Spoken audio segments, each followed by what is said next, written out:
France Maghreb 2. LGF, le grand forum, merci d'être avec nous en direct jusque 18h. Soyez les bienvenus messieurs dames sur votre radio France Maghreb 2. Ravi de vous retrouver en ce jour férié, jour de pluie, l'occasion peut-être de rester à la maison, d'apprendre des choses. Oui, on est là un peu pour ça aussi.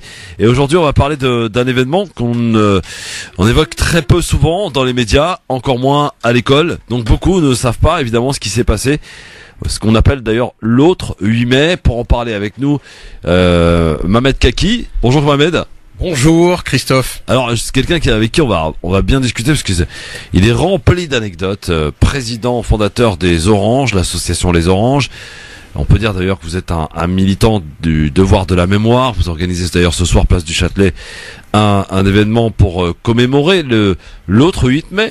En 1945, on va expliquer d'ailleurs dans un instant ce qui s'est passé le 8 mai 45. On en a posé d'ailleurs une question.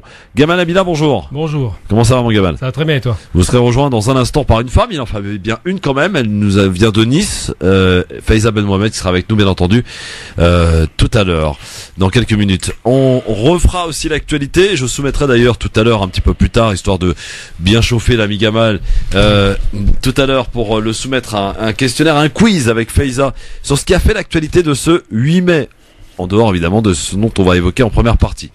Et puis l'Algérie, l'élection du 4 juillet reste toujours d'actualité, mais est-elle encore tenable? C'est la question que je vous poserai tout à l'heure et à laquelle il faudra répondre au 01 40 33 9000 par SMS aussi. Vous tapez FM2, espace votre message, le tout envoyé au 7 20 18. Soyez les bienvenus. Allez, on se fait la pub rapide, on s'en débarrasse. On appelle Faiza et on est dans un instant avec Mohamed Kaki. On va parler de l'autre 8 mai 1945.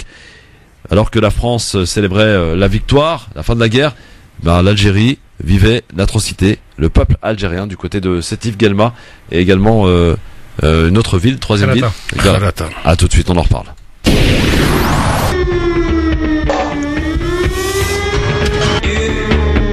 Christophe. LGF, le grand forum, merci d'être avec nous en direct mercredi 8 mai, le temps est pourri, eh bien la radio est là pour vous accompagner évidemment sur France Maghreb 2, 08 92 23 01 40 33 9000 évidemment pour nous joindre évidemment jusque 18h, avec aujourd'hui donc monsieur Gamal Abina qui est avec nous, monsieur Mohamed Kaki et madame Faiza Ben Mohamed que nous accueillons. Bonjour Faiza, comment ça va? Bonjour Christophe, bonjour Gamal. Bon Ramadan ma chère Faiza. Bonjour. Pour Ramadan, ça se passe bien dans le sud, tout va bien? Écoute, ça se passe bien, sauf que tu vois la combinaison entre Ramadan, jour férié et pluie battante, c'est un peu triste quoi. Ouais. Et je crois que chez vous c'est pareil. Hein. T'imagines Gamal, elle se plaint alors qu'à Nice il mange à 20h40, elle me disait ça. 20h40 Ouais. Espèce de traître. 20h30. Elle va pleurer après. Après voilà. Bon, alors je vous présente, Faiza, je te présente Mohamed Kaki qui est le président fondateur de l'association Les Oranges. Il est aussi comédien à ses heures perdues et aussi milite beaucoup pour ce qui est devoir des mémoires. Alors, on va parler de l'autre 8 mai 1945 parce qu'on en a parlé évidemment ce matin à la télé. Il y a eu commémoration d'ailleurs. Vous avez regardé, il y avait personne. Étonnamment, il y avait personne ce matin à Paris pour les commémorations. Il y avait Sarkozy, Hollande, Macron évidemment, mais il y avait personne. Ça va pas intéresser grand monde. Et puis donc on va nous parler de l'autre 8 mai avec cette question d'ailleurs que l'on vous pose aujourd'hui, à laquelle vous répondez sur Facebook et sur Twitter, Facebook le France Maghreb 2. Ainsi que Twitter, le grand forum FM2, bien sûr. La question, je vais la retrouver, hein, parce que voilà, je vais la retrouver et je vais vous la poser dans un instant. Mais donc Mohamed, qu'est-ce s'est-il passé? Première question, que s'est-il passé le 8 mai 1945 alors que la France était en train de célébrer la victoire, la fin de la guerre, de la Seconde Guerre mondiale? Merci pour votre invitation déjà. Alors, l'autre 8 mai, pourquoi nous l'avons appelé l'autre 8 mai? Parce que précisément, quand on pense au 8 mai 1945, c'est la victoire contre les nazis. Et il faut rappeler une chose très importante que beaucoup de citoyens français ont oublié, c'est que pour vaincre les nazis, eh bien, les bataillons algériens, ce qu'on appelait à l'époque les indigènes algériens, eh bien, étaient aux côtés de leurs camarades français pour lutter contre les nazis et mettre fin à cette barbarie de la guerre 39-45. Eh bien, à la fin de cette guerre précisément, et donc quand ils les ont vaincus, ce fameux 8 mai 1945, eh bien c'était un peu une sorte de l'acquis, quoi. Et donc en France, on célébrait cette fin de la guerre, la fin de cette guerre terrible. Oui, c'est la fête, hein. De cette barbarie. La fête. Mais les Algériens qui étaient aux côtés de leurs camarades français ici en France, qui ont combattu, hein. Tout à fait, qui ont combattu avec la France, qui ont combattu, qui ont perdu leur vie pour la plupart, qui sont revenus, qu'on a mis en première ligne, qui ont perdu une jambe, une main. Certains sont revenus estropiés, certains ne sont pas revenus du tout, et un certain nombre sont revenus en pleine forme, médaillés par la France. Et c'est ça qui est incroyable. Donc ils étaient médaillés, fiers, etc., d'avoir combattu. Et donc ils faisaient la fête à Paris, en Bretagne, à Lyon et partout avec leurs camarades. C'était les balles, etc. Et ils ne savaient pas, ils ignoraient que ce jour-là, en remerciement de cet investissement important pour libérer la France et le monde de la barbarie nazie, eh bien, ce 8 mai 1945, à Sétif, précisément, Guelma et Kharata, il s'est passé une horreur. Mais que s'est-il passé? Pourquoi on en est arrivé là? Alors justement, on en vient. Eh bien, lorsque les Algériens ont appris que c'était la fin de la guerre et que on avait vaincu le nazisme, ils sont allés spontanément faire une marche, une manifestation pacifique, donc à l'initiative à l'époque de Messali Hadj, donc à Sétif précisément. Et donc c'était, certains organisés, d'autres pas. Il y avait les scouts algériens à l'époque, et donc ils se sont réunis autour de Sétif, donc sur la mairie, parce qu'à l'époque il faut se rappeler que c'était le pouvoir local qui dirigeait l'Algérie coloniale. À l'époque. Et donc la mairie, c'était quelque chose de très très important. Donc ils vont là pour, je dirais, demander plus d'égalité, plus de justice. Et à ce moment-là, dans la foule, un jeune garçon, Saal Bouzid, 15 années à peu près, 15 ans, il avait ce garçon, et il brandit un petit drapeau algérien. Et à ce moment-là, le maire le maire de Sétif, donc qui était un blanc, n'oublions pas, dominateur. L'Algérie était française. Ouais. L'Algérie était française, et donc avait dit aux gendarmes d'aller voir ce qui se passait. Et donc les gendarmes ont tiré plusieurs balles dans la tête de ce garçon, et donc il y a eu une émeute. Et à partir de cette émeute, il y a eu un certain nombre de victimes. Mais surtout, ce qui est intéressant, c'est qu'à ce moment-là, l'armée française est intervenue avec les milices européennes, ce qu'on appelait les milices européennes, donc, et ils ont commencé une terrible boucherie. C'est-à-dire que à Sétif, à Guelma et à Kharata, donc ces trois villes-là, mais l'Est algérien d'une manière générale, eh bien, du 8 mai 1945 jusqu'au 30 mai 1945, ça veut dire 5 mois. Pendant 5 mois, il y a eu une terrible boucherie. Ouais. Et je renvoie les auditeurs à un grand historien qui s'appelle Jean-Louis Planche, qui a écrit un bouquin merveilleux, parce que lui, il a eu accès aux archives de la CIA. Donc il y a eu un terrible massacre qui a fait plus de 40 000 morts. Et juste pour... Selon les chiffres, là, les plus probables. Ouais. C'est-à-dire les chiffres de l'ambassadeur américain, faut préciser que c'est l'Amérique de mes chiffres. Absolument. Et puis surtout... 40 000. Alors attendez, on va reprendre quand même, Mohamed, c'est très important, parce que je sais que vous êtes quelqu'un qui parlait beaucoup, vous êtes passionnant, mais vous êtes en train de nous dire aujourd'hui, en ce 8 mai 2019, que tout est parti d'un simple gamin qui a brandi un drapeau. Ouais, scout. Oui.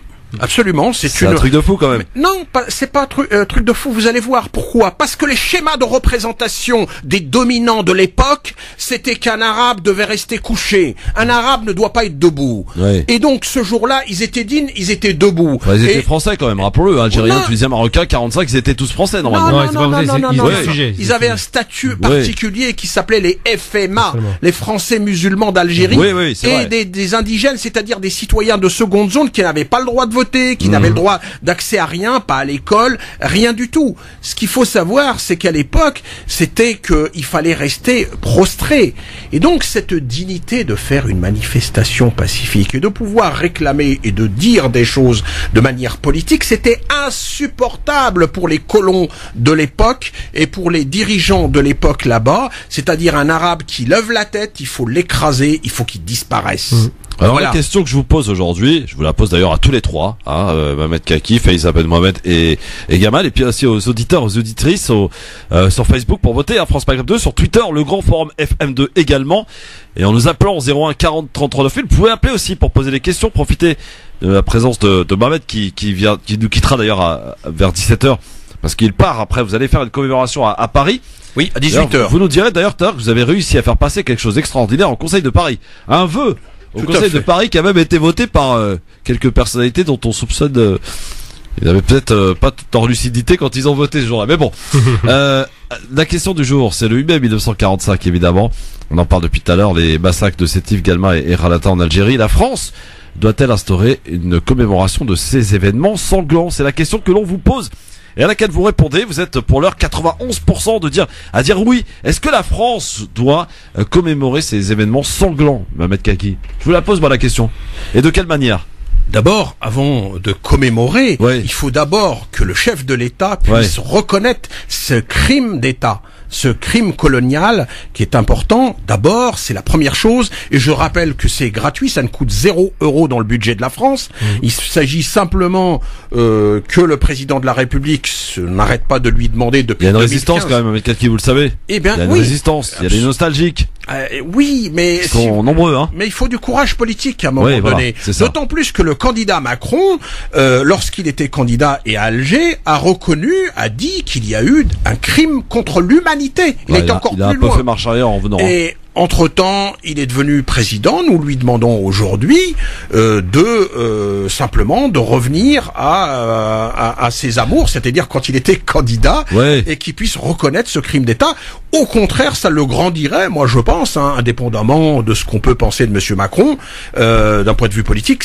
Aujourd'hui, cette question-là est éminemment importante parce qu'elle est à la fois symbolique, politique et Gamal en parlera probablement.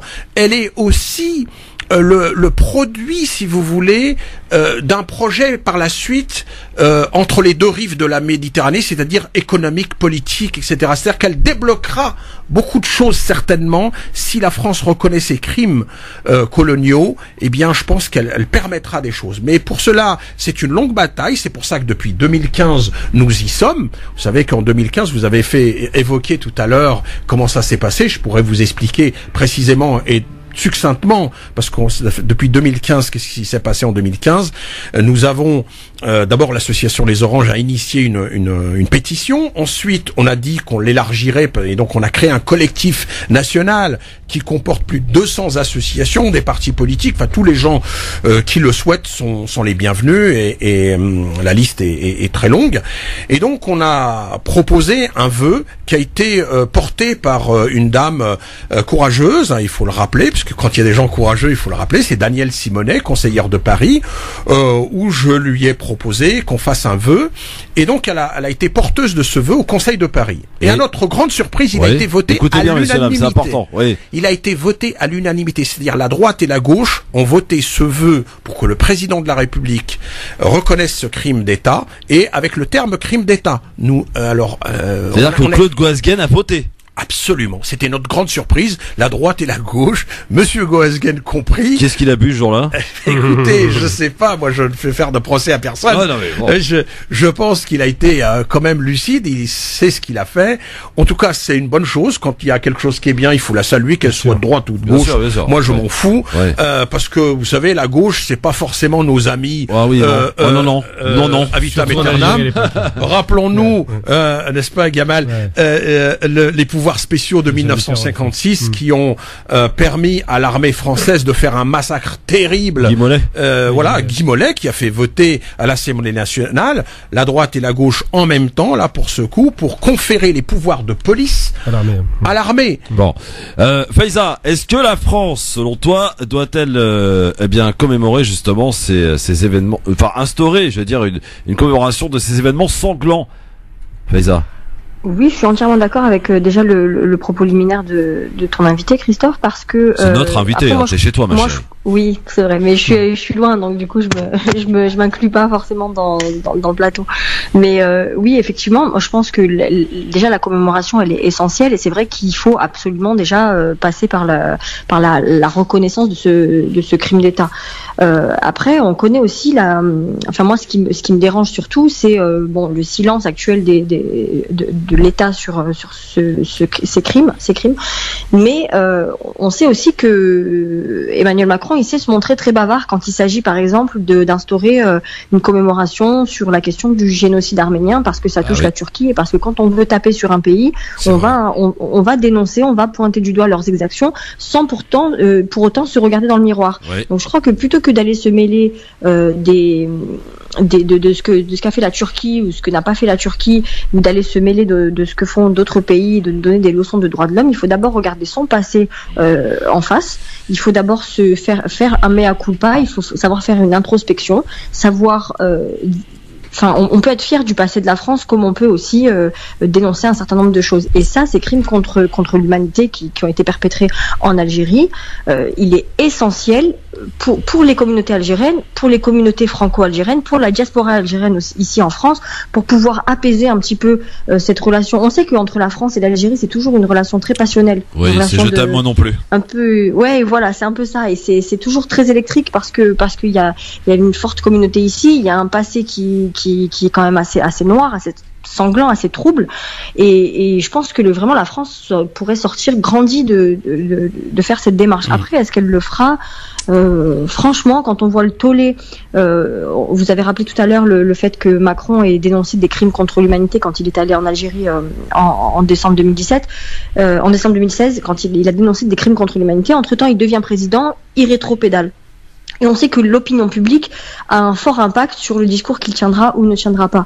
Et c'est hyper compliqué parce que, tu l'as dit tout à l'heure, Christophe, il y a des nostalgiques de l'Algérie française. Il y a une forte et un très fort électorat ici, Front National. La question des pieds noirs, la question des harkis, qui sont quand même organisés comme un peu comme des espèces de lobby, quoi, qui savent faire pression sur les gouvernements quand il faut le faire.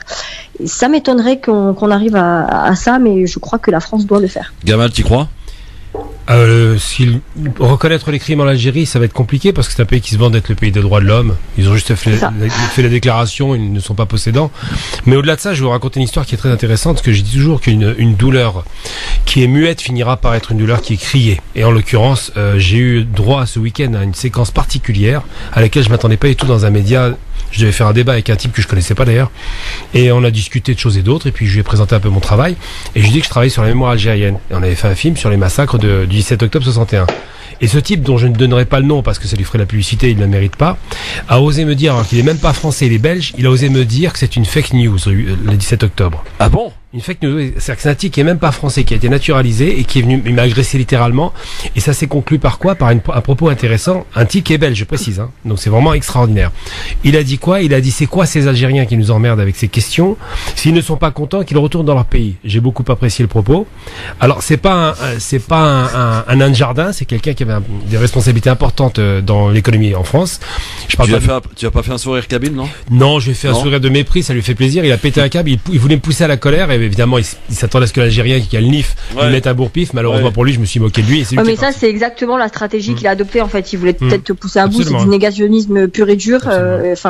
Si quelqu'un osait, on l'a vu, hein, il y a des gens qui ont été condamnés pour avoir nié ce qui s'est passé, par exemple, pendant la Shoah. Alors certes, c'est à moindre échelle, mais je pense que très certainement, il pensait peut-être même pas ce qu'il a dit, parce qu'on sait qu'il y a des références historiques, il y a des faits qui sont établis. C'est pas possible de tenir de tels propos. C'est la volonté de ces personnes, c'est de te faire sortir de tes gonds pour dire voilà, l'arabe ne sait pas se tenir. Absolument. Et l'arabe réagit de manière sanguine, et voilà. Bon, donc heureusement tu n'as pas perdu tes nerfs. Non, du tout, très bien. Mohamed, qu'est-ce qui va se passer tout à l'heure à 18h? Je crois que depuis maintenant quelques années, vous réunissez à Paris, c'est place du Châtelet, à 18h tout à l'heure. Oui. C'est pour ça d'ailleurs que tu nous as mis quitter un peu plus tôt. À 18h précisément, place du Châtelet à Paris. Allez, prenez le parapluie et venez. Il y a un rassemblement important de tous les citoyens et citoyennes qui le souhaitent soutenir cette initiative de reconnaissance de ce crime d'État par la France. Et donc on se rassemble tout à l'heure. Il y aura plusieurs orateurs de notre collectif, des historiens comme Olivier Lecourt-Grandmaison, Gilles Monceron et bien d'autres. Et donc on va une fois de plus prendre l'opinion publique à témoin, parce que justement par rapport à ce que disait Faiza, je voulais dire deux choses très importantes. D'abord, il faut voir que nous sommes dans une mémoire de combat. La mémoire de combat n'est pas la mémoire du pathos, c'est-à-dire celle où on pleurniche, celle où on est dans le misérabilisme, etc. Il s'agit d'abord de gagner l'opinion publique. Et je voudrais dire une chose très importante, c'est que cette histoire n'est pas l'histoire uniquement des Algériens. Ah, pas du tout. D'ailleurs, ça s'est passé quand? Ça s'est passé le 8 mai 45, lorsque l'Algérie était la France.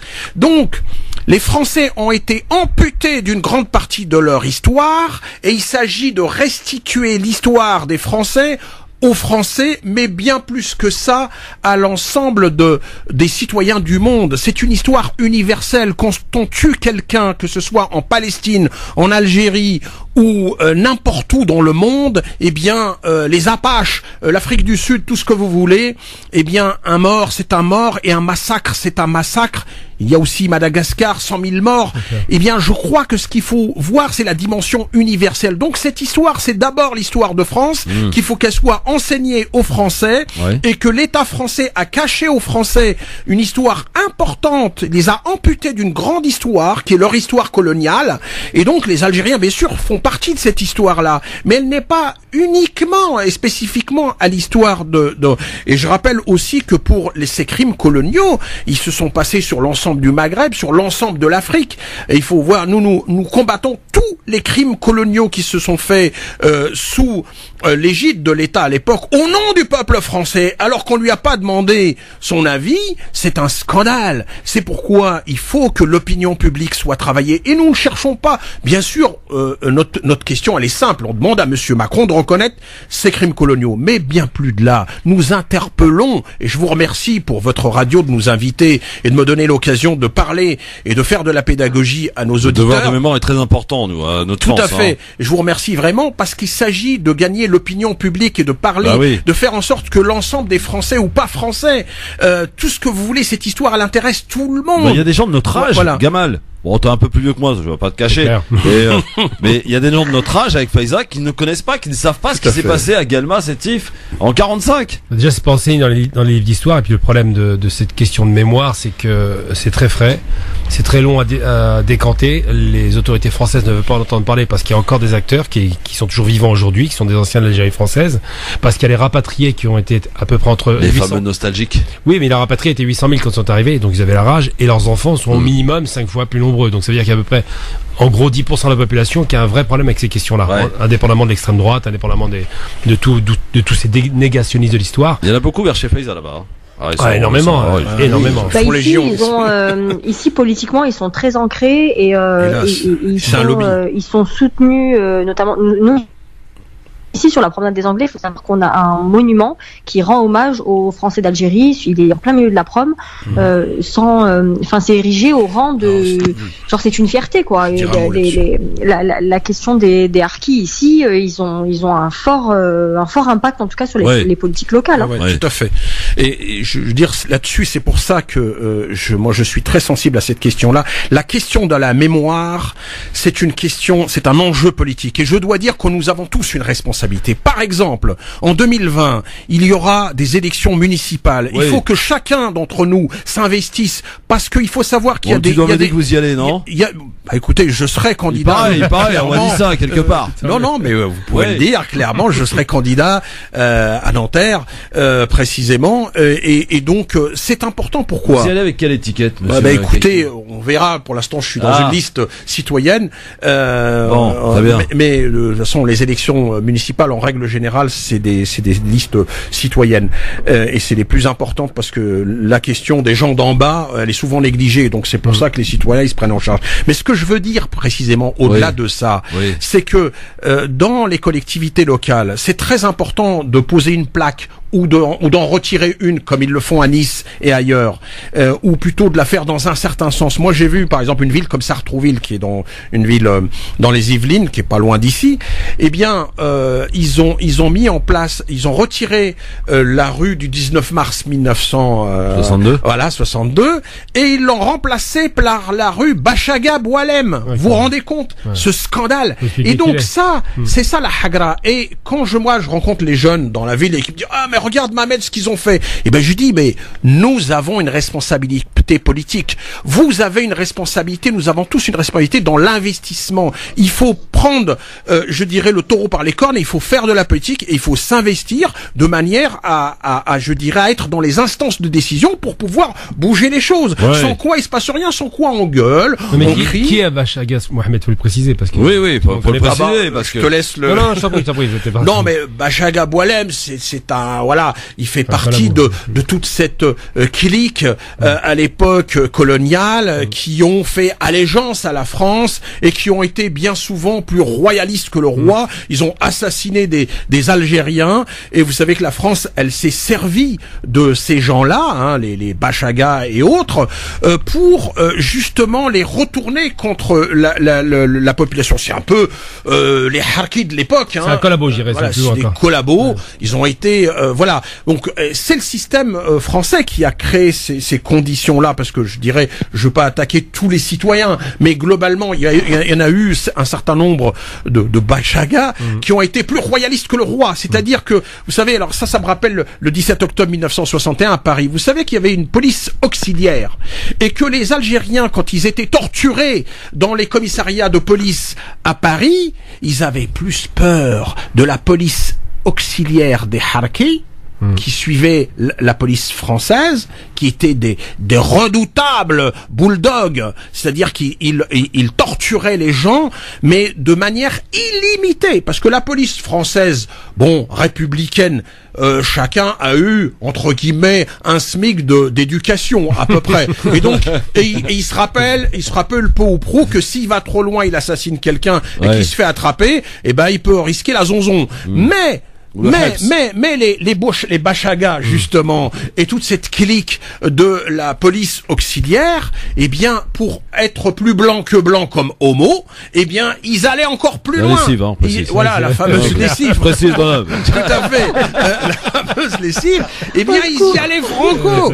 Et ils faisaient pisser le sang partout. Là, c'était plus du tout blanc du tout. Et donc, c'était terrible. Et donc, quand on interroge les résistants algériens en France de 17 octobre 61, ils vous disent tous, et d'ailleurs j'appelle vos auditeurs à lire La bataille de Paris de Jean-Luc Einaudi, notre ami regretté, notre frère, le frère algérien, lui pour le coup, le frère de tous les dominés du monde. Eh bien, il raconte bien dans ces histoires-là comment ces policiers auxiliaires ont massacré les gens plus que la police française.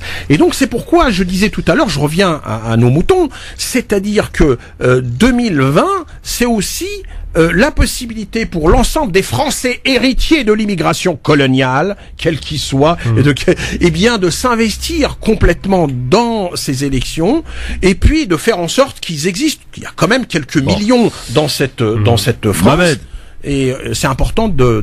Le temps passe vite. Oui, excusez-moi. Il est pratiquement 16h50. On va se débarrasser de la pub et dans un instant, on conclura ensemble parce que vous devez partir. Oui, absolument. Je dois aller à 18h, place du Châtelet, à Paris. Et on compte sur vous, évidemment. Vous invitez tous les auditrices, auditeurs qui, aujourd'hui, en ce jour férié, de nous rejoindre. Pas sortir et c'est Ramadan. Donc allez-y, on a le temps. Tranquille, on mange tard. Hein, pas comme Faiza. On mange tard, nous. Mais c'est tard, 21h19 à Paris, par exemple. Ce soir, on a le temps donc d'aller à 18h rencontrer, apprendre, échanger, dialoguer. Place du Châtelet à Paris, c'est au plein centre de Paris. Donc associer nos intelligences. Oui, c'est pas mal aussi. Oui, absolument. On continue avec Mohamed Kaki pour les quelques minutes qui nous restent. Gamal Amina et Faiza Ben Mohamed sont avec nous sur France Maghreb 2.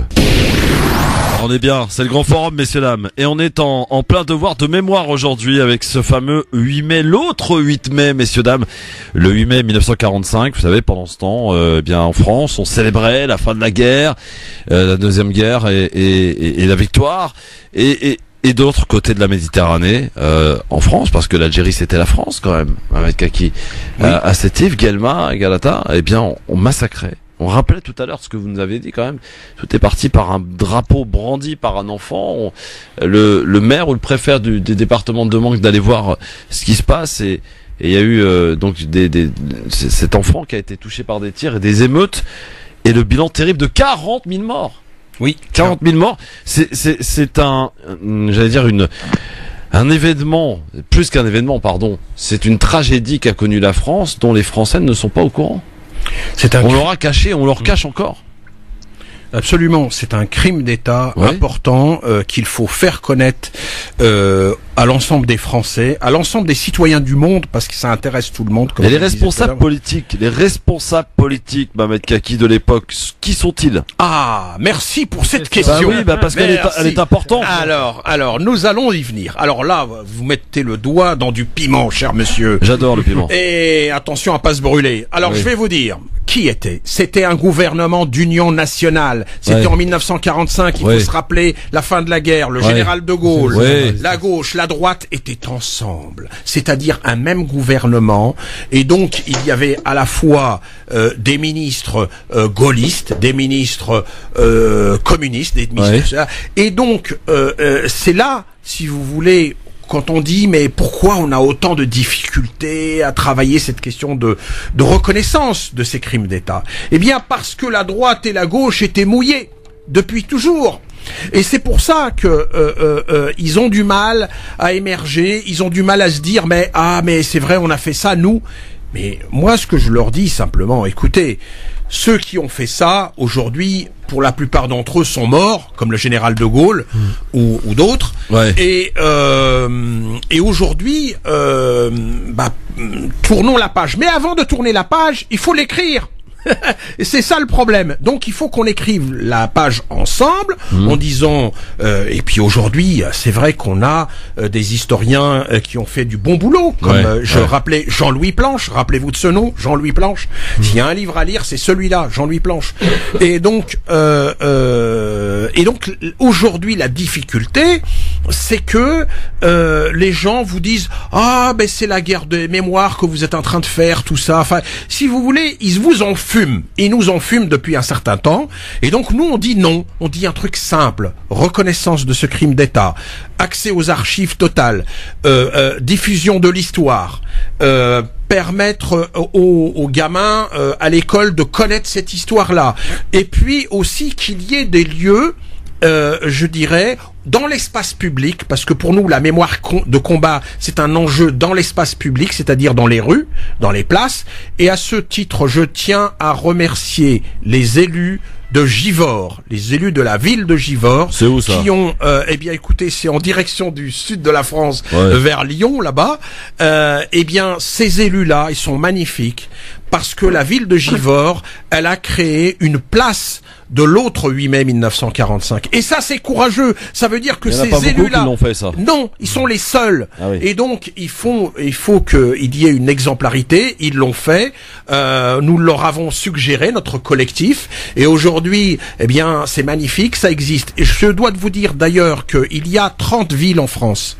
30, grâce à notre collectif, qui aujourd'hui commémore cet autre 8 mai 1945. Dans ces 30 villes, ce sont des associations, des collectifs. Donc, si vous voulez, depuis 2015, nous ne sommes pas restés les deux pieds dans le même sabot, si je peux me permettre.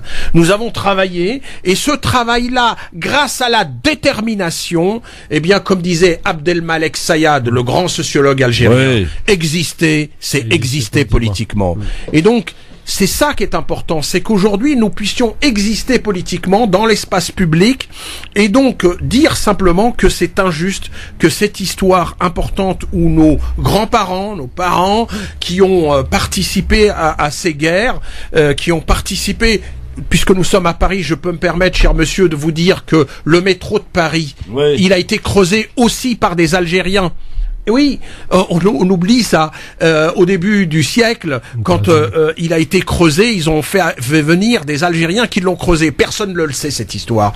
Et donc, toute cette contribution économique, militaire, contre les nazis. C'est un apport, un véritable apport. C'est un véritable apport. Et c'est ça que nous souhaitons mettre en place pour créer les conditions de production de la réussite, comme dirait Pierre Bourdieu, de mettre en place du côté des deux rives de la Méditerranée un nouvel ordre, un nouvel équilibre où on se respecte et on crée les conditions d'une nouvelle vie et où on se regarde positivement et puis on peut créer avec la culture, avec l'économie, etc. 17h. Il est 17h. Juste pour finir, Mohamed Kaki, un petit rappel de vos différents collectifs et de ce collectif en particulier où on peut vous retrouver sur les réseaux sociaux et le rendez-vous est donné à 18h. Place du Châtelet. Je donne également un autre rendez-vous de l'ami Bouriachi qui fait la même chose du côté de Orly. Là aussi du côté de la place du fer à cheval. Vous travaillez ensemble, hein, oui, absolument. La main dans la main, les gars. Tout à fait, mais c'est ce que je vous disais. Depuis 2015, nous avons fait émerger, et je suis content qu'aujourd'hui, en banlieue et dans la province, il y ait des initiatives, parce que c'était notre souhait, et je souhaite que on soit de plus en plus nombreux l'année prochaine, qui dans toutes les villes, la commémoration, le rassemblement pour l'autre 8 mai 45. Donc il y a Ivry, évidemment, il y a Orly, il y a Givors, il y a plein d'autres villes, et ça c'est vraiment vraiment important. Il y a Nanterre ou pas? Nanterre, écoutez, on le fait aussi. C'est difficile, vous savez, d'être partout. Il faut des forces. C'est pour ça qu'on appelle aujourd'hui, évidemment, à Nanterre, on est l'association Les Oranges est née à Nanterre. Donc, si vous voulez, d'ailleurs, vous faites bien de le dire, puisque le 28 et le 29 juin, nous allons créer un grand moment, si vous voulez, de ce que j'appelle la mémoire de combat. Il y aura des lectures, il y aura un moment très très important. Avec des comédiens, avec aussi des chercheurs, pour réfléchir sur c'est quoi la mémoire de combat. Et ça, c'est très important. Et ce soir, rassemblement national, très important, pour l'autre 8 mai, à 18h, place du Châtelet. Alors, soyons nombreux. Si vous êtes dans les parages, écoutez, je vous invite à venir. Vous y allez en voiture? Eh bien, c'est juste à côté, donc il y a le métro, qui est à 5 minutes, voilà. Bon. Merci beaucoup, Mohamed Kaki. Merci à vous. Merci à vos auditeurs. C'est passionnant en tout cas et très intéressant et on a aussi ce devoir en tant que média de transmettre finalement ce qui s'est passé et ce que l'on a complètement occulté dans la mémoire collective sciemment. Rappelons quand même, faut le dire, sciemment. Tout à fait. Et il est important de faire cette réparation. Et cette jeune génération se doit aussi d'avoir ces éléments-là. Pour essayer de se construire. C'est avec son passé qu'on se construit, son futur. Juste, on a une page Facebook qui s'appelle Les Oranges. Donc ça, c'est très important. Elles sont mûres, les oranges, ou ça va? Alors les oranges, juste pour ceux qui se posent la question, qu'est-ce que c'est que les oranges? Les oranges, c'est une pièce de théâtre qui raconte l'histoire de entre la France et l'Algérie de 1830 à nos jours, de manière très drôle. C'est-à-dire que avec le drame, eh bien, on peut aussi rire. Il faut rire, parce qu'il faut rire de tout. Je crois que sinon on attrape le cancer avec toutes ces histoires extrêmement dangereuses. Donc il faut aussi, et c'est pour ça nous, l'association Les Oranges, c'est aussi le théâtre. Et donc j'ai joué cette pièce Les Oranges au théâtre des Amandiers à Nanterre, Centre Dramatique National. On a joué aussi également, et c'était inédit, La Pomme et le Couteau, qui est l'histoire du 17 octobre 61 que j'ai joué sur l'ensemble de l'Île-de-France. Et donc souvent on n'est pas très encouragé par les structures, les grandes structures, et il nous faut nous battre pour trouver un lieu pour jouer, pour etc. Ouais. Et donc j'appelle les femmes et les hommes intelligents et courageux qui ont des structures culturelles, eh bien de nous aider, parce que on a des choses à dire. Et puis le théâtre, c'est un des lieux formidables pour faire passer le savoir et la culture. Merci Mohamed Kaki d'être venu nous voir aujourd'hui. Merci à Rendez-vous vous. dans quelques minutes donc du côté de Place du Châtelet pour ce rassemblement national. Gamal, je te propose de raccompagner notre invité. Merci. Le temps d'écouter pour nous et en musique à la demande de Faiza Ben Mohamed, le coup de cœur musical du jour, c'est Slimane Azam. Et on se quitte avec cette belle chanson que tout le monde connaît. On a kiffé. Je t'en prie, mais c'est pas moi qui chante, donc de rien. Ouais, ça heureusement d'ailleurs, parce que bon, j'imagine que la météo sera encore plus désagréable, je pense. C'est ça. Ouais, non mais on sent voilà, ce qu'il met dedans, enfin l'émotion, enfin c'est extraordinaire. Puisqu'on en est dans les coups de cœur, mon cher Gamal, tu voulais nous inviter toi à partir du côté de la colonie samedi. Absolument, la colonie Varé, donc c'est la salle de Kaderatia qu'il a constituée. C'est une grande salle comme ça qui reçoit les conférences. Ouais. Café, restaurant, machin, bref, mais le plus important c'est sur les conférences. Et samedi, il organise un grand forum de la diaspora algérienne. Comment ça, un grand forum? Alors c'est un forum qui va réunir pas mal d'acteurs. Le grand forum, c'est tous les jours de 16h à 18h sur France Maghreb 2, monsieur Abdina. Précisément, c'est pour ça que je dis qu'il faut venir à ce moment-là, parce qu'il y a un lien organique pour le coup. Et il a fait une association qui s'appelle ODIA, qui est une association de la fédération algérienne à l'étranger. Le but, c'est de proposer des idées. Donc c'est un observatoire qui propose des idées et pour avancer sur les débats de ce qui se passe actuellement en Algérie et faire en sorte quand même de rappeler qu'on est 20% d'Algériens en dehors des frontières. Donc ça compte aujourd'hui, c'est pas rien. Ah, c'est considérable. Ouais. Et donc il organise ça à 14h à la colonie, rue Lafayette, du côté de la gare du Nord. Donc j'invite vraiment tous les auditeurs à y aller parce qu'il y a quelque chose. On sent qu'il y a une effervescence qui est en train de se créer au niveau de la diaspora, aussi bien que ce qui s'est passé en Algérie. Il y aura un lien avec Amina Lakri d'ailleurs, qui sera en duplex. Notre Amina, notre correspondante. Absolument. Donc elle a accepté de faire le lien, ce qui est très bien. Ça permet de faire vraiment de tisser des liens maximum par rapport à cette fameuse communauté algérienne établie à l'étranger. Bon, formidable. Rendez-vous donc ce samedi à la colonie et on y sera, mon Gamal. C'est parti. Bon, je trouvais qu'il y avait un peu trop d'ambiance dans cette émission, au sein des chroniqueurs. Je trouvais que ça s'entendait un peu trop bien, que ça rigolait trop. J'avais envie de mettre un peu de comment dirais-je, de piment, hein, un petit truc pour mettre un espèce de combat entre les chroniqueurs ainsi. Gamal Abina et Faiza vont s'affronter dans ce quiz. Messieurs, dames, le quiz de l'actualité, ça s'est passé un 8 mai. Alors évidemment, je ne parlerai pas de ce qui s'est passé en Algérie ni ce qui s'est passé ici en France parce que ça serait trop facile. Okay. Mais j'ai bien d'autres questions à vous soumettre et j'espère, on verra qui sera le vainqueur. Hier, c'est Bouriachi qui a gagné face quand même au grand centriste Monsieur Abdeslamitache, pourtant soif de connaissances, mais voilà, il a été bon, l'ami Bouriachi hier. Alors, on va voir qui de Faiza ou de Gamal sera le grand gagnant. Ça s'est passé à 8 mai en 1642. Je cherche une naissance d'une ville en Amérique du Nord. De quelle ville s'agit-il? Plus précisément au Canada. Au Canada? Ouais. Bon, on va y aller au hasard. Toronto, cadeau. Pas Toronto. Dommage. Faiza. Québec. Pas Québec. Enfin, non, c'est pas Québec. Pas Québec. Non. Bon, je vais faire un peu de géographie. Canada, vous voyez là. Oui, Canada, oui, Canada. Naissance. J'ai allumé mon ordi pour tricher tranquille. Ouais. Non, mais faut se calmer aussi. Ouais. Faut la jouer. Donc, on est en 1642 à 8 mai, naissance d'une ville au Canada. De quelle Montréal, peut-être. Bah voilà, merci. Quand même. Un point pour moi, cool. Voilà, c'est ça, c'est Montréal, effectivement, naissance de cette ville en 1642 à 8 mai. Tiens, en 86, c'est un pharmacien et chimiste américain qui invente la boisson la plus connue au monde. De quelle boisson s'agit-il? Coca-Cola. Bah voilà, Gamal. Oh là, Faiza, elle est dans les orties, hein. Attendez, je suis malade. Oui, en fait, je croyais pas que c'était si vieux, moi.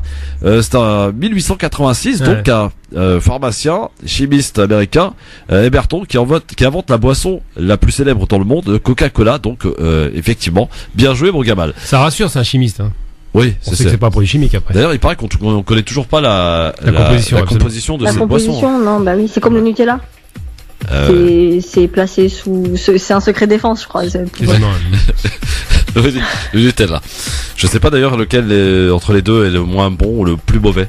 Entre le Coca et le Moi, j'ai Nutella. arrêté les deux, perso. Depuis Ouais. que j'ai vu que le Coca-Cola, ça débouche les toilettes, j'ai vite Ah oui. le mettre dans mon ventre. Ah, c'est vrai que c'est inquiétant. C'est clair, mais bon. Allez, j'en connais plein qui, pendant la rupture du jeûne, la première chose qu'ils font, Ils ouvrent la bouteille. ils ouvrent la de Coca. bouteille de Coca-Cola. Bismillah. T'imagines? Non, mais t'imagines le taux de sucre que tu mets d'un coup dans ton corps. Ouais, c'est chaud. Bon, allez, on n'en oublie pas. Donc Gamal pour l'instant 2-0 hein, face à Faiza. Je dis ça, je dis rien. On est en 1978. Je cherche comment dirais-je, un brigand très connu de l'époque qui s'est évadé de la prison avec Bader. un autre compagnon. Non, c'est pas la bande à Bader, c'est. Non, c'est pas la bande à Bader. Padjari. Ah, Non, non, c'est. non. Il a c'est, été tué d'ailleurs. Il a été tué dans les années 80. c'est- Mesrine. Mesrine. Ah, Maroulé. allez, Bien joué. il est beau le point. Signé Faiza Ben Mohamed. Effectivement, Vous Jacques savez Mesrine. pourquoi? Je vous dis un truc. Wallah que je l'ai regardé hier soir sur Netflix. C'est vrai? Ah, Ah, bah, excellent. bien joué. Excellent. Bon, un peu plus tôt maintenant, on est en 96, 8 mai, un football. Oh là. Quel est le club de foot français qui remporte la Coupe d'Europe des vainqueurs de coupe en battant en finale En quelle d'ailleurs année le Rapide de Vienne, une coupe qui n'existe plus. De quel club s'agit-il? Saint-Etienne? Pas du tout. Bah, alors, c'est Le l'OM. PSG. Le PSG. Ah. Ça me fait plaisir ma Faiza que tu me le Attends, mais je vais ça il est pour là toi. aussi, je vous dis un truc. Il En fait, compte je ne double. savais pas, mais si jamais tu poses la question, Christophe, c'était forcément le PSG. Je sais que Ah, tu pouvais c'est pas vrai. poser la question si c'était Marseille ou quelqu'un d'autre. Non mais Faiza, tu sais que ça vaut presque 2 points cette question. Franchement, je te dis honnêtement. Voilà, c'est bon. Bon, en tout cas 2-2, hein 2-2, Ouais. oui, ça remonte doucement, peut-être La départagé. remontada. Bah non, pas de départagé parce qu'il y en a plus. Voilà, donc c'est fini. À égalité parfaite. Voilà, égalité parfaite. Bah c'est bien, tu vois, On reste amis. j'ai voulu, voilà, vous restez amis aujourd'hui, hein, Faiza et Gamal. Bon, on a quand même appris Ouais, des mais même choses. s'il gagnait, moi je reste ami. Même je suis si elle- tranquille. Bah, pareil, moi j'aime Voilà. bien perdre. Bon, 2-2 en tout cas, bravo, on a appris des choses quand même, qu'on a appris que le 8 mai, il y a un chimiste qui nous a créé le Coca-Cola, que la superbe équipe du PSG, depuis, n'existe plus cette coupe, mais avait remporté la coupe. Et on ne parle que de Marseille de 93, mais il y a le PSG, hein, qui avait gagné aussi une coupe d'Europe. Voilà. Faut connaître que j'y connais en foot. Donc. Oui, je sais. On a appris Jacques Mesrine, donc, qui s'était évadé de prison. Ouais. Je savais pas, tu vois, je savais pas que c'était évadé de prison. Ouais. Et il Alors. s'est évadé plusieurs fois de prison, pas Ouais. qu'une fois. hein. Pas qu'une fois, oui, absolument. Donc voilà, c'est le petit quiz du LGF. Demain, on mettra à contribution Yasser Voiture, on va voir ce qu'il vaut. Et puis alors vendredi, j'attends avec impatience le match entre Farid Tabsamani, Tarek Mami et Mehdi Chebaiki. Ah, c'est Alors là, intéressant celui-là, ça. ça va C'est être du très intéressant. lourd. Là, je peux vous dire, je vais aller chercher des questions, les gars. Ça va être du lourd. Pour dans un instant, l'Algérie, l'élection du 4 juillet reste toujours maintenue. Mais est-elle tenable cette élection? On en parle ensemble avec vous. 01 40 33 9000, Gamal Abina, Faiza Ben Mohamed sont là et avec vous en direct jusqu'à 18h. France Maghreb 2, France Maghreb 2. France Maghreb 2 vous souhaite un bon ramadan. Tout de suite, retrouvez la chronique du docteur Sarah Laximi, Santé Ramadan, du site santéramadan.fr. Bismillah, alhamdulillah, wa salatu wa salam ala rasulillah. L'été meurtrier de 2003 et ses 15 000 morts a soulevé de nombreuses questions sur la chaleur et ses dangers en Europe. Le travail en ambiance chaude est aujourd'hui reconnu comme un problème de santé publique. Tout d'abord, quelle est la différence entre forte chaleur et canicule? On parle de chaleur quand la température excède 28 à 30 degrés le jour en Europe et aux États-Unis. Ces niveaux de température s'appliquent également à la canicule, sauf que la spécificité de la canicule est que la température ne baisse pas pendant la nuit et ne descend pas en dessous de 25 degrés. L'organisme ne peut donc pas bénéficier du repos compensateur nocturne. Il faut savoir que l'être humain est un homéotherme, c'est-à-dire que sa température doit rester stable, quel que soit le milieu dans lequel il évolue.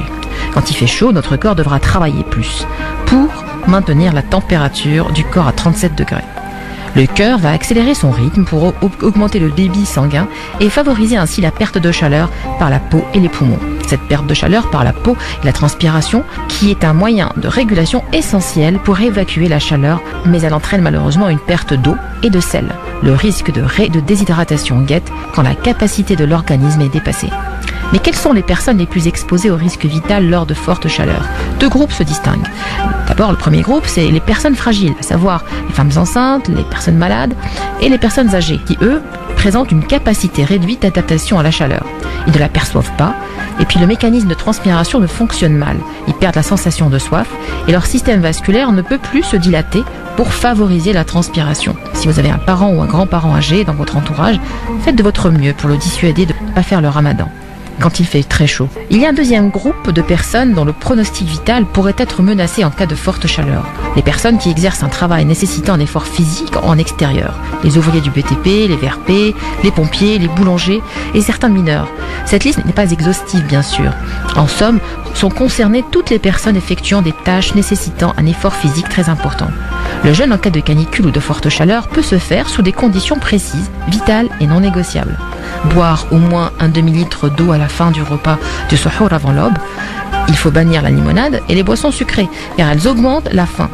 Il faut s'abriter de la chaleur du soleil, mettre des vêtements couvrants, le t-shirt manche courte est à éviter aussi bien pour les hommes que pour les femmes. Les vêtements doivent être amples, en coton ou en lin. Ainsi vêtus, vous favorisez l'évaporation et la transpiration. C'est cette évaporation qui va vous rafraîchir. L'exposition directe de la peau au soleil favorise son dessèchement, car la sueur n'a pas le temps de faire son travail de refroidissement, sans parler des effets nocifs des rayons solaires sur la peau. Mais c'est encore une autre histoire. Il faut adapter aussi les horaires de travail en fonction de la chaleur et l'exposition au soleil. Faire le moins d'efforts possible pendant les heures de forte chaleur, reporter les courses au moment de la journée où il fait le moins chaud et faire une sieste en milieu de journée. Si ces conditions sont parfaitement remplies, le jeûne peut se faire sans trop de problèmes. J'entends d'ici des voix s'élever, mais dans d'autres pays, les gens jeûnent par 50 degrés à l'ombre. En effet, mais dans ces pays majoritairement musulmans, les horaires de travail sont aménagés pendant toute la période estivale, a fortiori pendant le mois de Ramadan. Les journées ne sont pas longues, même en été. Elles varient très peu, en fait, du fait de la proximité du tropique du Cancer. Leur organisme est adapté à la chaleur, car ils vivent dans ces pays très chauds. Et souvent, tradition oblige, les gens vivent la nuit, les commerces et même certaines administrations sont fermés le jour et ouverts la nuit. La comparaison avec nous, Européens, n'est pas pertinente. Il faut savoir que l'être humain a besoin de 9 à 12 jours pour que son organisme s'adapte à la chaleur. Cette adaptation consistera à se mettre en mode économie d'eau. Si malgré le manque de conditions adéquates vous décidez de jeûner, il faudra guetter les maux de tête, les gonflements de cheville, la fièvre ou les bouffées de chaleur, les rougeurs et boutons, vésicules sur le visage ou sur le tronc, le torse. Si vous avez des crampes musculaires, c'est un symptôme qui ne trompe pas. N'attendez plus, vous devez rompre impérativement et immédiatement le jeûne et boire de l'eau. Si vous vous retrouvez dans cette situation, surtout ne prenez pas le volant, ne conduisez aucun véhicule et n'utilisez aucune machine. Attendez au moins 1 heure après avoir bu, prenez le temps de récupérer. Demandez à un collègue ou à une personne de votre famille de faire avec vous le trajet du retour. Vous vous contenterez de jeûner les week-ends et les jours fériés. Attendez que la chaleur baisse avant de reprendre le jeûne quotidien. Que notre jeûne soit agréé. Wassalamu alaikum wa rahmatullahi ta'ala wa barakatuh. C'était la chronique Santé Ramadan du docteur Sarah Laximi, une chronique que vous pouvez réécouter sur le site www.francemaghreb2.fr. France Maghreb 2 vous souhaite un bon Ramadan. Le grand forum sur France Maghreb 2 avec Gamal Abina, avec Faiza Ben Mohamed, et ils sont avec nous évidemment comme chaque n'importe quoi moi. Non, excusez-moi, je deviens fatigué là. Il y a 1 heure, voilà, c'est fatigant. Bon, tout va bien. Faiza Ben Mohamed, donc Gamal Abina sont avec nous en ce mercredi 8 mai. Et justement, puisqu'on parle du 8 mai, on rappelle les célébrations donc place du Châtelet tout à l'heure avec Mohamed Kaki qui est venu nous en parler. C'est à 18h, donc juste après l'émission. Si vous avez le temps d'y aller. Il pleut encore, Majed? Ah grave, ah, bon d'accord. Bon, n'oubliez pas le parapluie quoi. Voilà, c'est important. Bon, alors on va parler de l'Algérie, si vous voulez bien, messieurs dames. Parler de cette élection du 4 juillet, mon cher Gamal, ma chère Faiza. Est-ce que cette élection est encore tenable là, franchement, Gamal? Non, je pense qu'ils pourront pas la tenir. Il y a toujours une obsession du gouvernement de vouloir maintenir l'élection, mais c'est pas possible. Il n'y a pas de parti organisé, il n'y a pas d'opposition identifiée, il n'y a pas de leaders qui ont émergé. Donc si on fait une élection, ça va ressembler à une bouteflикisme habituelle. Ça ressemblera à rien. Aujourd'hui, c'est Ben Salah qui dirige, plus ou moins comme ça au niveau de la façade. C'est Gaïd Salah qui donne les directives, mais je vois difficilement une élection se faire. Hier, il y a eu encore une manifestation d'étudiants qui s'opposaient à cette élection. Oui. Alors, mais franchement, concrètement, Faiza, on a du mal à imaginer quand même qu'une élection le 4 juillet puisse avoir lieu en Algérie quand on connaît un petit peu ce qui s'est passé depuis 3 mois maintenant. Moi, ma conviction personnelle, elle est que le processus démocratique doit pouvoir se faire et doit pouvoir se faire conformément à la Constitution. Mais là, en l'état actuel des choses et au vu des rebondissements quasi quotidiens qu'il y a là depuis la démission de Bouteflika, ça a l'air hyper compromis. Il n'y a pas, Gamal vient de le dire, il n'y a pas d'opposition qui a émergé. Là, pour l'instant, qui qui s'opposait déjà à Bouteflika pendant quand on croyait qu'il allait avoir cette élection le 18 avril. Moi, je connais, à part Rachid Nekaz qui faisait le clown sur les réseaux sociaux à vouloir se faire arrêter chaque semaine pour faire le buzz en vidéo, on connaît personne, on connaît pas de programme, il y a personne qui fait campagne, il y a personne qui a de propositions pour le pays, il y a personne qui a de vision même pour le pays. Je pense que sincèrement, je crois que c'est compromis et malheureusement, pourtant, la meilleure des solutions, ça aurait été de pouvoir organiser ces élections le plus rapidement possible et de pouvoir permettre une transition qui soit démocratique et qui puisse satisfaire le peuple. Et là, pour l'instant, je crois que le pays reste dans l'impasse en fait. 01 40 33 9000, Karim est avec nous. Bonsoir Karim. Bonsoir Christophe, bonsoir à tes invités, bonsoir. Bon courage pour le Ramadan, parce que cette année il a l'air un peu costaud quand même. Oh, ça va, quand on a fait le mois d'août, juillet, c'est bon. Hein. Ouais, ça va. Ça dépend de l'âge qu'on a, mon brave. Hein. Ah oui, non, c'est clair. C'est clair. Non, moi je voudrais intervenir vite fait en 2 points rapidement. Le premier point, c'est sur l'Algérie. Moi, l'autre jour, j'ai écouté Alger Chaîne 3 et j'ai entendu un journaliste qui a dit quelque chose qui, moi, m'a vraiment interpellé. Il a dit Gaïd Salah, c'est le balai. Alors, il faut le laisser. Il a dit, quand vous êtes chez vous, quand vous faites le ménage, qu'est-ce que vous faites? Vous prenez le balai, vous balayez. Une fois que vous avez balayé, vous le rangez dans le placard, le balai. Eh ben, laissez-le faire le ménage. Et une fois qu'il aura fait le ménage, on s'occupera de lui. Mais si on le pousse à démissionner maintenant, eh ben, il aura peut-être pas fini son œuvre. Et je trouve personnellement qui fait du bon travail pour l'instant. Alors je demande à Kamal ce qu'il en pense, Karim, si tu le permets, sur Gaïd Salah qui est extrêmement... Oui, bien sûr, okay. Bouge pas, tranquillement, t'inquiète pas, il n'y a pas mort d'homme. D'accord. Gaïd Salah, il est vraiment extrêmement attaqué, Gamal. Oui, il est attaqué, c'est normal, parce qu'il est en train de faire effectivement un gros coup de balayage. Le problème du balai, c'est que c'est aussi l'instrument de l'État au départ, et que on peut critiquer son origine de placement, puisqu'il a été nommé, c'est le fait du prince qui l'a placé. En revanche, on peut pas critiquer jusqu'à présent, et l'auditeur a raison, on peut pas critiquer le fait qu'il ait fait une action de nettoyage assez extraordinaire. Quand on voit par exemple Saïd Bouteflika avec les pinces qui va au tribunal, ça c'est du jamais vu, ça c'est incroyable. Tartaï. Toufik, le fameux Toufik qui était un fantôme littéralement, maintenant identifié, poursuivi, les règlements de compte au niveau économique aussi qui sont en train de se mettre en place. On peut déplorer quelques dérives comme, je pense, moi, ce qui est arrivé à Rebrab, je trouve que c'est excessif, mais il n'en demeure pas moins qu'aujourd'hui l'Algérie est en train de faire un grand nettoyage. Ce qui nous intéresse, c'est pas tellement le nettoyage, c'est les conséquences de ça. Est-ce qu'on va avoir un État stable, rééquilibré, avec ce nettoyage qui ne doit pas être une chasse aux sorcières, mais vraiment un rapport à la justice propre.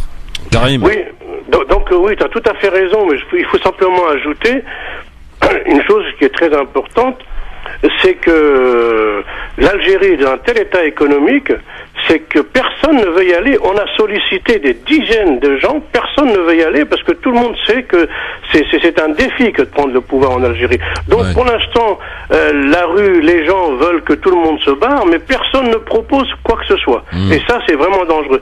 Et la deuxième chose sur laquelle, alors c'est à toi que je m'adresse, Christophe. Qu'est-ce que j'ai fait encore? Non, rien, non, c'était une proposition que j'allais te faire. Vas-y, je t'en prie. Moi, j'ai entendu le monsieur de l'association Les Oranges, hein, c'est quelqu'un de très bien que je connaissais pas. Mais bon, je veux dire que la guerre d'Algérie, on en parle assez souvent, c'est vrai, et tant mieux. Et ce qui s'est passé le 8 mai à Sétif, tant mieux aussi. Hein, Kateb Yassine a beaucoup écrit à ce sujet. Mais il y a une chose dont on parle très peu, que moi j'ai découvert quand j'avais 23 ans, parce que j'avais un copain marocain à la fac, c'est la guerre du Rif, qui a été menée par la France, avec un dénommé Lyoté dont la statue trône partout. Et moi je voudrais simplement dire, Christophe, est-ce que tu pourrais un jour inviter Faiza pour faire une émission que sur ça, parce que là-bas aussi un crime contre l'humanité a été commis, et ils se sont comportés comme les Israéliens à Gaza. On a utilisé l'aviation pour écraser des centaines de villages avec leurs habitants, et tout le monde glorifie ce fameux Lyoté alors que c'est un criminel. Il a commis un génocide, et on n'en parle jamais. Et moi j'aimerais bien, bon moi je suis trop vieux, mais s'il y a des jeunes qui m'écoutent, des Algériens et des Marocains, qui constituent une association, un comité, quelque chose, pour faire reconnaître ces crimes, non seulement par la France, non seulement en Algérie, mais aussi au Maroc, parce que la guerre du Rif, elle est enseignée nulle part, on n'en parle jamais nulle part. Moi, je n'avais pas rencontré Abdelkrim à la fac de Tolbiac, j'en aurais peut-être jamais entendu parler. Et il y a eu des dizaines de milliers de morts. 200 000 morts. Et ça très bien que Faiza, je crois que Gazmoutarde a été... C'est ça que je voulais te proposer, Christophe. Karim, d'ailleurs, tu fais bien tu fais bien d'en parler. On avait fait une émission, je me rappelle, avec Fatima Wassak et Brakni, et Brakni nous disait que c'était la première fois d'ailleurs qu'on utilisait ce fameux gaz moutarde. Sur des civils. Oui. Oui, sur des civils. Oui. Absolument. Ah sur oui, des civils. non, mais c'est un génocide contre l'humanité. Personne n'en parle, mais c'est C'était quoi, horrible ce qui s'est passé 58, avec c'est ça l'IOT, hein. Non, c'est entre 1920 et 26. Il y a une république du Rif, effectivement. Faiza pourra en parler. Et le criminel principal qu'on oublie aussi, il y a eu effectivement l'IOT qui fait partie des acteurs, mais surtout Pétain, qui a été appelé pour gazer les populations en renfort à l'Espagne qui avait perdu sa guerre face à Abdelkrim Khattabi. C'est une vengeance de l'Occident face à des pays du Sud, face au premier résistant qui avait libéré la première terre libre d'Afrique, c'est lui. Et on l'oublie toujours. Bon, merci mon Karim en tout cas. De rien. À bientôt. Bonne soirée, au revoir. Faiza, là-dessus, tu connais un peu pour le coup, il propose quelque chose de très intéressant parce que c'est on sait que les événements en Algérie, par exemple, tu vois, ils sont un peu connus de tous parce que ici, il y a quand même les Franco-Algériens et la diaspora algérienne ici en France, elle est quand même très consciente de ce qui s'est passé et très marquée et comme ça concerne la France et qui sont installés en France, on a quand même cet héritage culturel et historique qui se transmet de génération en génération. Sur la question du Rif, moi j'ai pas le souvenir d'en avoir entendu parler quand j'étais à l'école, quand j'étais sur les bancs de la fac, même si je suis pas restée pendant des années non plus, mais voilà. J'ai pas le souvenir que ça ait intéressé quelqu'un ou d'avoir vu des commémorations, d'avoir vu des diffusions historiques là-dessus. On en parle très très peu et pourtant c'est un massacre aussi avec le concours de la France, bon de l'Espagne aussi évidemment, mais ça contribue aussi à la marginalisation un petit peu des populations rifaines, comme par exemple quand il y a le Hirak là en 2016 qui éclate sur la région de l'Hossima et plus précisément dans le secteur d'Imzoren. Hyper compliqué pour les populations rifaines de se faire entendre tout simplement parce qu'en fait il n'y a pas de conscience collective au Maroc. Les populations rifaines elles sont un peu marginalisées parce qu'il y a eu au sein de ces populations des mouvements nationalistes, des mouvements indépendantistes. Et c'est ce qui a rendu un peu compliqué les revendications politiques en matière d'égalité, en matière d'accès aux soins. Voilà, on connaît les revendications maintenant dans le Rif marocain. Mais moi si vous faites une émission là-dessus, je suis là. Bah, évidemment que t'es là. Moi, évidemment. Et on va inviter aussi d'autres personnes pour comme ça enrichir les. Mais pour la petite histoire. Oui, qu'est-ce qu'il y a? Important. Moi, je connaissais Abdelkrim Khattabi par mon père. Oui. Qui était quelqu'un d'assez érudit et qui nous le vantait. J'ai même cru à un moment donné, tellement il en parlait, qu'il était algérien.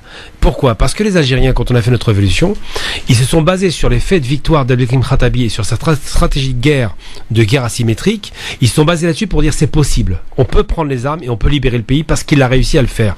Et Abdelkrim Khattabi a inspiré Mao Tse-tung, il a inspiré Ho Chi Minh, il a inspiré énormément de combattants du Sud, précisément dans sa stratégie de guerre et dans cette volonté d'émancipation face à une puissance occidentale occupante qui était pas que la France et l'Espagne. Il y avait la France, l'Espagne, et il faut pas oublier, c'est pour ça que l'histoire régnait aujourd'hui. Le roi du Maroc de l'époque a participé à la trahison face au Rif. Et ça, si aujourd'hui au Maroc on célèbre l'IOT et pas Abdelkrim, c'est certainement parce que cette question-là est centrale.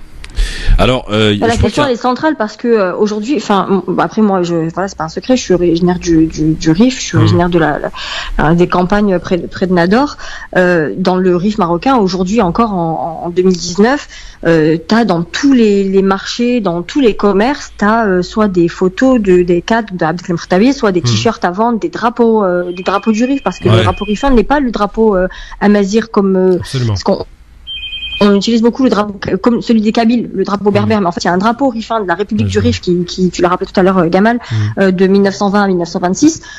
C'est quelque chose de fort et c'est un héritage culturel très très fort. Après, en plus, tu disais tout à l'heure, je croyais que Abdelkrim Khattabi était algérien.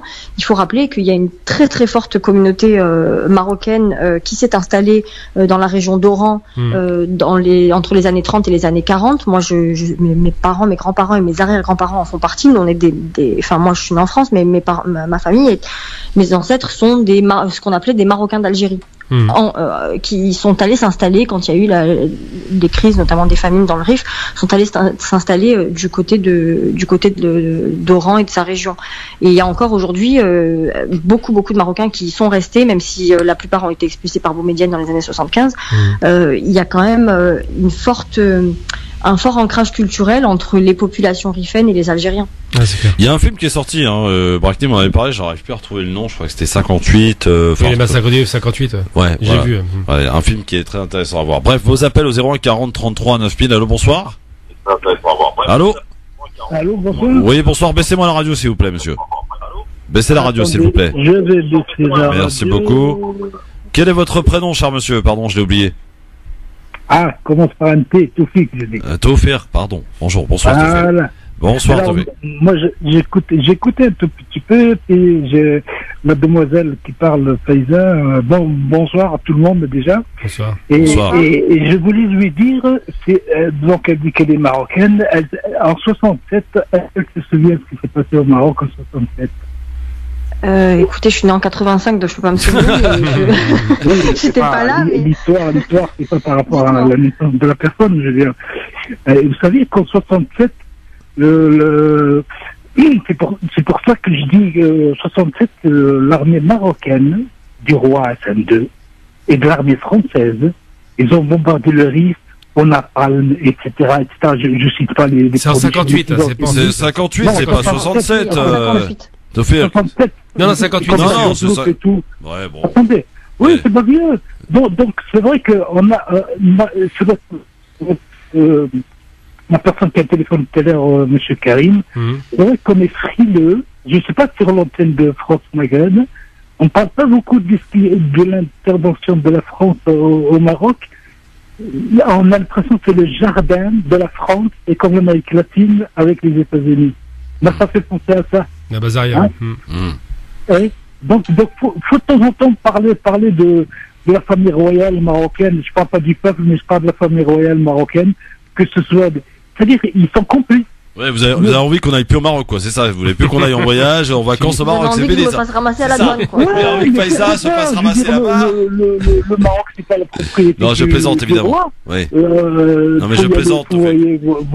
Si on veut aller voir les Marocains, ou le Maroc, ou le Sahara, ou la Mauritanie, ou la Tunisie, ou l'Algérie, ou tout ce que vous voulez. Même les Maliens, personne ne va au Mali à cause soi-disant des terroristes. Il y a plein de choses. C'est-à-dire qu'il y a une ambiguïté totale.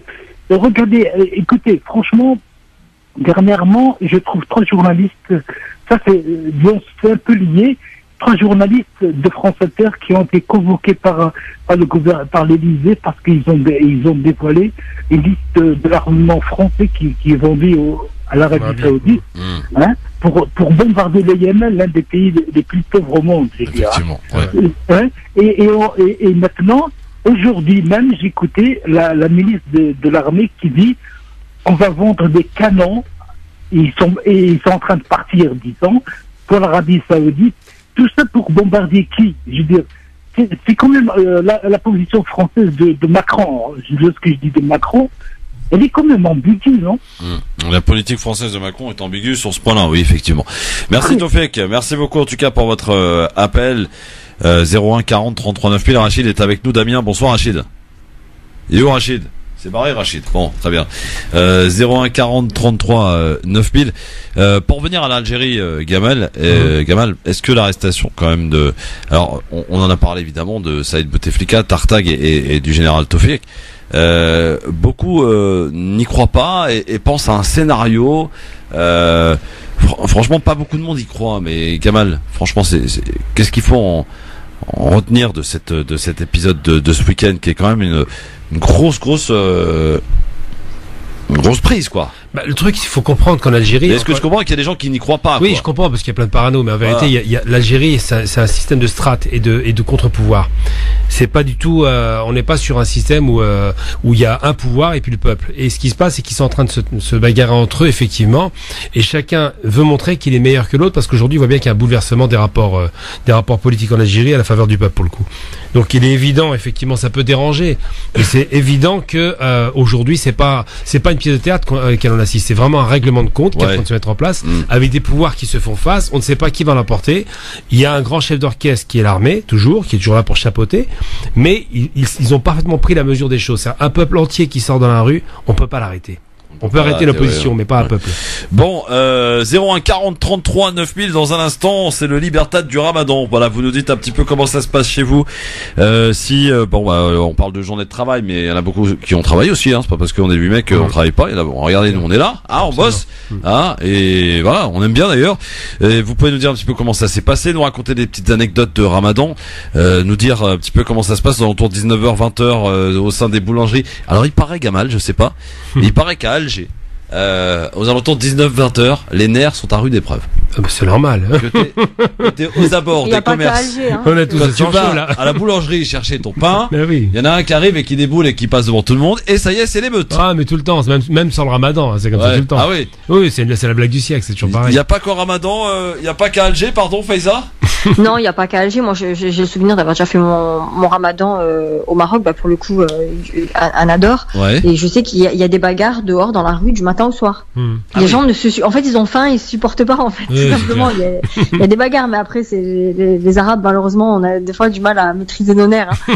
C'est clair. Bon, bah venez nous raconter tout ça. Et puis si vous avez un truc à dire, engueulez Faiza ou Gamal, Avec bah, plaisir. n'hésitez pas, venez nous le dire dans un Non, instant. on est faible, 01 on est faible. On est pas là 40 pour engueuler. 33 9000. Je rappelle que Faiza a gagné le quiz haut la main avec cette réponse du PSG qui vaut 2 points évidemment, Ah. ce qui fait que Faiza Bien a joué, gagné Faiza, le match félicitations. 3-2 évidemment face à Gamal. À tout de suite.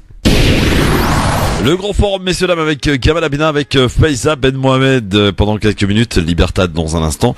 Juste Gamal, on voit que ça chauffe là entre les États-Unis et l'Iran. Et Trump qui continue, l'embargo, l'envoi du porte-avions Abraham Lincoln, ça commence à chauffer dur là. C'est quoi ton Pronostic. Ouais. Si Trump a une parole, il ira pas en guerre, mais actuellement, à mon avis, il y a un gros lobby qui le pousse à agir. Ce serait une catastrophe s'il tentait une action militaire, parce que l'Iran a largement les moyens de se défendre. Et à côté de ça, l'Iran noue des relations très étroites avec la Chine, avec la Russie. Donc elle essaie de se garantir contre une agression américaine. Malheureusement, il y a un gros dogme chez Trump anti-iranien qui existe depuis quelques années, sans doute lié à son beau-fils, et qui le pousse à chercher des problèmes avec l'Iran. Et puis Faiza, on connaît maintenant le prénom du bébé royal, c'est ça? Il paraît qu'il a un prénom de ouf. Oui. Hein. Alors, attention, il messieurs, s'appelle dames, écoutez bien. Archie Harrison Mountbatten Windsor. On pouvait pas faire plus long, Ah ouais. mais écoute, voilà, c'est ses parents qui ont choisi. Imagine, t'as un après. fils, tu lui donnes ce prénom. Le mec, il t'attaque en procès. Ah bah direct. Au bout de ses 20 ans, il te dit, maman, je t'attaque en procès, en justice, pour avoir donné ce prénom. Super long. Il est archi pourri. Archi pourri, oui, voilà, bon. Allez, Libertad, 01 40 33 9000, vous avez envie de dire un truc, c'est 8 mai, c'est férié, il y a Faiza, il y a Gamal, vous les engueulez. Eh bien, n'hésitez pas, 01 40 33 9000, évidemment, pour nous appeler maintenant, et pour nous dire ce que vous avez envie, voilà, ce que vous voulez, bref, que vous soyez de Marseille, Dijon, Clermont-Ferrand, Reims, Alger, Dakar, Toronto. Eh bien, appelez-nous 01 40 33 9000, 00 33 40 33 9000. Allô, bonsoir, qui est là? Allô? Allô? Une fois, 2 fois? Ok, ça va. Apparemment, on n'a pas compris comment ça se passait. 01 40. Gamal, tu connais rien en foot? Mais alors hier, il s'est passé un truc de malade. Hein. Il s'est passé un truc de malade. Je suis content parce que on se souvient évidemment, même si vous ne suivez pas le foot, que le PSG a subi la remontada de Barcelone hier. Ouais, bien sûr. Il y a 2 ans. Voilà. Ouais. Et ben Barcelone s'est pris le gif par Liverpool 4-0 hier. Ah, c'est une 4-0. La remontada, mais alors ils se sont pris une gifle. Oh, qu'est-ce qu'elle était belle. Qu'est-ce que ça fait du bien. Bon, ça c'était mon petit kiff perso avant de partir. Ouais. 01 40 33 9000. Je rappelle aussi à ceux qui veulent jouer avec nous dans un instant, j'ai des paniers gourmands France Maghreb de Samy à vous offrir, et surtout une place pour la finale de vendredi pour vous offrir un billet d'avion direction Algérie, Tunisie, Maroc. Un billet hors période de vacances scolaires, je précise. Hein. Voilà, on fait pas les traîtres ici. Donc, vous pouvez vous inscrire d'ores et déjà par SMS. Vous tapez FM2, suivez votre prénom, votre ville et votre numéro de téléphone. Très important. Et je vous rappelle, dans un instant, je serai en compagnie de Medjahed dans quelques instants pour jouer avec vous. Et ce soir, l'émission Parler Islam avec le docteur Ahmed Jaballah à partir de 19h. 01 40 33 9000. Vous avez envie de dire un truc, c'est maintenant. Je sais que ça devient dur. Le 3e jour, normalement, il paraît que Gamal, Faiza, au bout du 3e jour, ça y est, on commence à être habitué un petit peu au Ramadan et notre corps commence à s'y faire. C'est le cas pour vous? Ah oui, totalement. Mais on n'est pas encore. Oh là, on est au 3e jour là. Oui, 3e jour, oui. Ah bah ça, impeccable. Je me suis même Gamal, pas t'as rendu mangé lundi ou quoi? compte. Non, j'ai mangé, mais pas ce que tu penses. Hein. J'ai bossé comme un fou lundi, j'étais défoncé. Ouais. Bon, Faiza, le corps s'est habitué ou pas? Non, moi, il ne s'est pas encore habitué. Je vous dirai quand je serai habitué, je serai guéri peut-être, mais Dans 30 non, jours. là, franchement, c'est dur. Hein. Non, là, c'est dur avec les enfants et tout, c'est Ah, c'est difficile, clair. hein, c'est long. Non, mais vous vous rendez compte quand même qu'on est dans un pays où on jeûne quand même 16, 17 heures, 18 heures. Il y a des pays, c'est encore pire quand même. Hein. C'est clair. Hein? Mais alors, vous savez où il faut aller pendant le Ramadan? À Buenos Aires. 9 heures de jeûne. 9 heures. Buenos Aires. Ouais.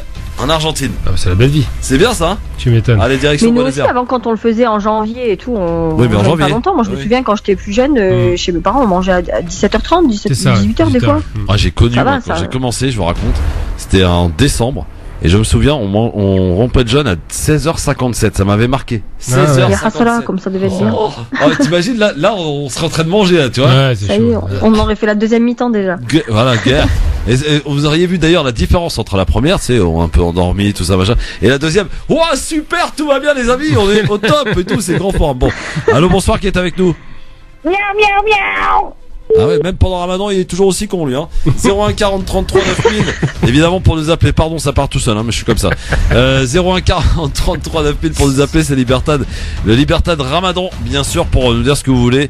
Un petit truc à nous faire partager. N'oubliez pas, dans quelques minutes, du côté de la place de Châtelet, eh bien, c'est l'ami Kaki qui est venu tout à l'heure nous en parler. C'est ce qui s'est passé le 8 mai 45 à Sétif, à Guelma. Et l'autre ville, je m'en souviens jamais. Khelata. Khelata. Évidemment, 40 000 morts quand même, monsieur l'homme. 40 000 morts.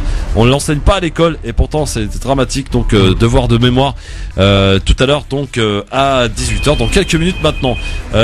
Tiens, j'ai du monde au téléphone. Allô, bonsoir, qui est là? Salut, bonsoir, c'est Bonji. Voilà, j'en ai pris deux en même temps là. Manji, Youssef, salut les gars. Bonsoir. Alors, Manji, qu'est-ce qu'il y a? Bon Ramadan tout le monde, c'était le partage de Ramadan. J'ai dit bon iftar à tout le monde. Ouais, ça rapporte. On mange à quelle heure à Marseille? 9h.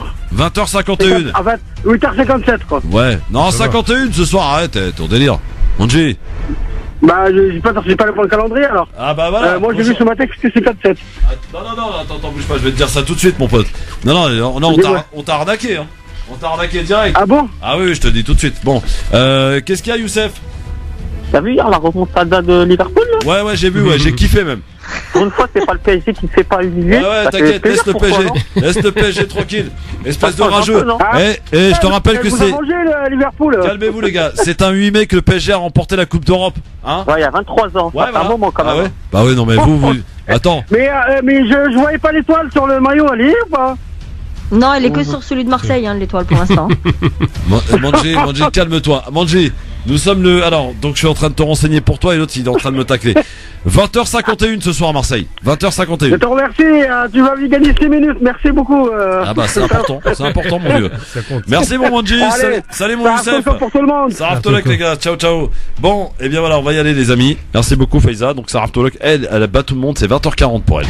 Hein, voilà. 20h38. Ah, quand mieux. 20h38 à 10. Calme-toi Christophe, calme-toi, ne mange pas. Bon. 2 minutes comme ça. Donc c'est genre, il est 21h, t'es fatigué, t'as envie d'appeler quelqu'un, pour te détendre, t'appelles Faiza, elle te dit ça va, bon appétit hein. Ouais, non, mais en fait on mange hyper vite, faut dire ce qui est. En fait on attend toute la journée, moi en 10 minutes j'ai fini. À 9h j'ai fait la vaisselle et tout pendant que vous attendez encore. Ah ouais, chapeau. J'ai fait la vaisselle. Bon, ça rappelle en tout cas pour ce soir Faiza.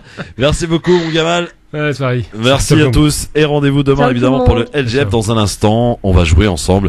C'est le grand jeu du Ramadan. Merci d'être avec nous et n'oubliez pas tout à l'heure à 19h parler islam avec le docteur Ahmed Jabala.